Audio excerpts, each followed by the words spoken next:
Oi meus amores, tudo bom com vocês? Espero que sim. Sejam bem-vindos de volta ao meu canal. Não esqueçam de se inscrever, deixar o like, comentar aqui embaixo, deixar alguma sugestão de vídeo, compartilhar esse vídeo com alguém. Sabemos que a vida do cristão é um constante cair e levantar. Conta-se uma história em que a Receita Federal recebeu a seguinte carta anônima. Prezados senhores, em anexo encontra-se um cheque administrativo de 150. Eu menti no meu imposto de renda do ano passado e desde então não tenho conseguido dormir. Se eu continuar tendo problemas para dormir, enviarei o restante. Todos nós queremos nos sentir perdoados pelas coisas erradas que fizemos. A questão é, de onde vem o tal perdão? Como cristão, todos os seus pecados estão perdoados. Você provavelmente crê nisso, porque é o que a Bíblia diz. Mas como você responde a essa verdade? Alguns cristãos não creem que realmente pecaram.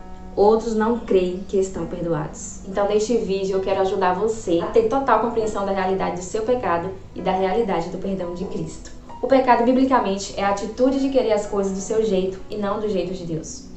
O quanto Deus se importa com o pecado. Ele não tolera o pecado. Teus olhos são tão puros que não suportam ver o mal. Não podes tolerar a maldade. Deus é luz e nele não há trevas. Isso pode não parecer importante, afinal Jesus não pagou pelos nossos pecados? Porque você deve se preocupar com o pecado quando Deus o ama e oferece um plano maravilhoso para sua vida. Talvez fosse melhor ver os pecados como meros deslizes cometidos no decorrer da vida. Deus jamais viu o pecado dessa maneira. Por causa de um pecado, Adão e Eva foram expulsos do paraíso. Por causa do pecado, Deus enviou um dilúvio sobre os habitantes da terra nos dias de Noé. Ele derramou fogo sobre a cidade de Sodoma e Gomorra por causa de sua imoralidade. O pecado manteve os filhos de Israel no deserto por 40 anos. Deus odeia o pecado. Porém, para nós, o pecado traz uma sensação boa e por isso fazemos o que fazemos. Como Adão e Eva, pensamos que podemos conhecer o mal e ainda assim não sermos dominados por eles. Mas não nos tornamos como Deus. Deus sabe da existência do mal, contudo não é mal e nem cede a ele. Ao contrário de nós. A parte da culpa. Quando você peca, o Espírito de Deus que habita em você se entristece. Às vezes ele faz com que você se sinta culpado ao pecar. Você está escolhendo naquele momento viver de modo independente da vontade de Deus para sua vida. Isso não faz com que Deus o odeie. Ele ainda o ama, mas isso o entristece. Não entristeçam o Espírito Santo de Deus, com o qual vocês foram selados para o dia da redenção. Para a gente entender como o pecado nos afeta, vamos dar uma olhada na diferença entre o seu relacionamento com Deus e a sua comunhão com Deus. Seu relacionamento com Deus, sua comunhão com Deus, começou quando você recebeu a Cristo. O pecado não afeta o relacionamento eterno de Deus com você. Isso foi estabelecido quando você confiou que Cristo pagou pelos seus pecados. Cristo morreu por todos os seus pecados, passados, presentes e futuros. Olha que maravilha! Naquele momento, toda a sua vida estava no futuro. Por causa da sua fé em Jesus, você foi totalmente perdoado. O seu relacionamento com Deus está seguro. Porém, o pecado afeta o nosso relacionamento com Deus. Comunhão significa a sua união, momento a momento, enquanto no mundo. O pecado afeta a sua comunicação com Ele e sua capacidade de fazer a vontade dEle. O pecado torna indiferente as coisas sobre as quais Cristo quer que você pense e faça. No Salmo 32, 3 a 5, lemos assim: Enquanto escondi os meus pecados, o meu corpo definhava de tanto gemer. Pois de dia e de noite a tua mão pesava sobre mim. Minha força foi se esgotando como em tempo de seca. Então reconheci diante de ti o meu pecado e não encobri as minhas culpas. Eu disse, confessarei as minhas transgressões ao Senhor, e tu perdoaste a culpa do meu pecado. É assim que devemos responder corretamente ao pecado. Aqui Davi não negou, não se deixou ficar preocupado com o pecado, ele o confessou.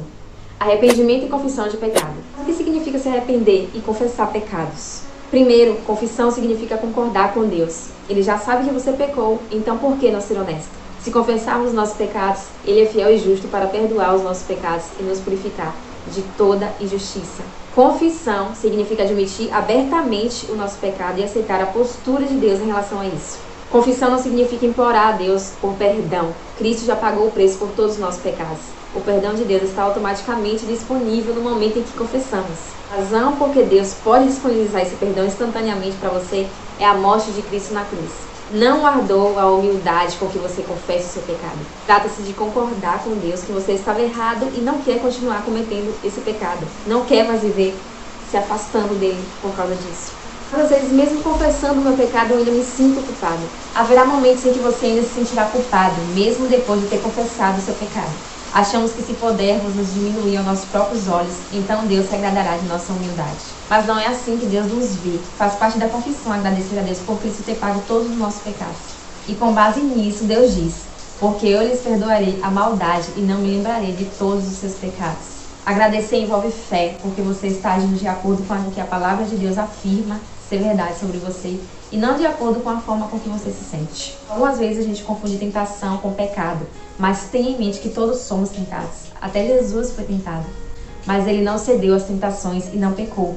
Se você estiver sendo tentado, pare de se castigar. Você pode escolher não se apegar a pensamentos tentadores, pode pedir a Deus força para resistir ao pecado.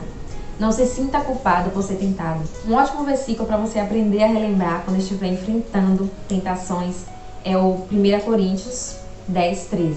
Deus o perdoou completamente por todas as coisas que você fez. Portanto, agora já não há condenação para os que estão em Cristo Jesus. E não olha novamente para os seus pecados e falhas com condenação. E nem você deveria. Mais uma vez Deus diz: dos seus pecados e iniquidades não me lembrarei mais. O nuvem de culpa se foi. Aceite o perdão completo de Deus. Tenha paciência com você. Não desista de pedir perdão. Se arrependa dos seus pecados. E tenha certeza que Cristo está sempre disposto a te perdoar. Até o próximo vídeo.